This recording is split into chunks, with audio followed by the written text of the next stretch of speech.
Sheikh, my question is a married woman and a man had an affair, and everyone knew this about, and in the neighboring area, this spread, and the husband and the elderly people tried to separate them, and nobody saw them the intercourse and anything, but it was obvious that they were involved in zina. And after some time later, my cousin, he started having affairs with this same woman.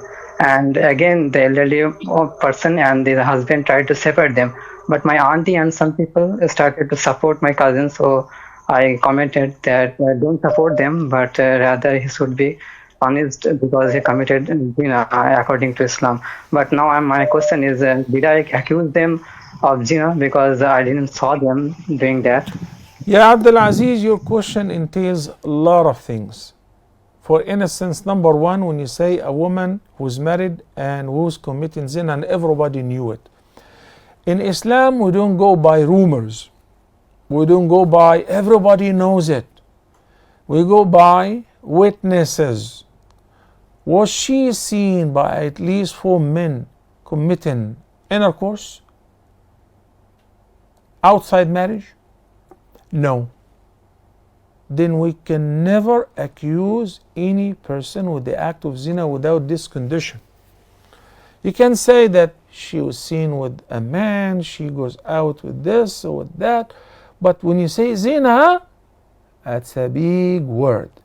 And if a person says that this woman is an adulteress, and then she brings him to court, and the judge will ask him, why did you call her so? Because she's an adulteress. Have you seen her? Yes.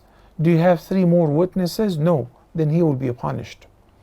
Because this matter is pertaining the honor of the person, the lineage, the children of this woman, whom later on will be called that son of whatever, and your mother was prostitute or an adulteress. Astaghfirullah.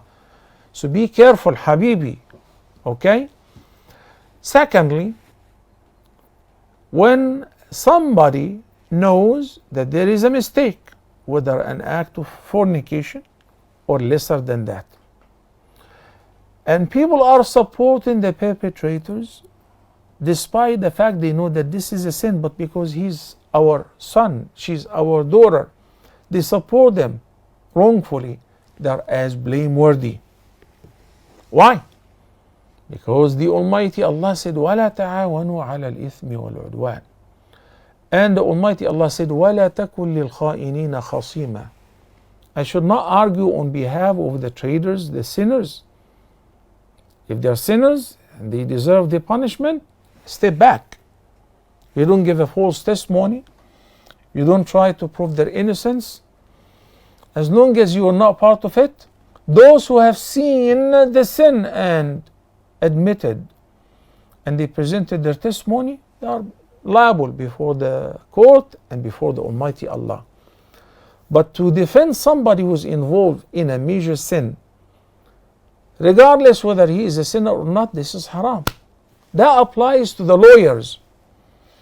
When somebody who's indicted or accused and hires a lawyer, if I'm a lawyer and I know that this person committed the act of treachery or murder or, and now I'm going to represent him in court, and I'm going to prove that he's innocent and prove that he was in there during this time, he was attending another event, this entire job is haram.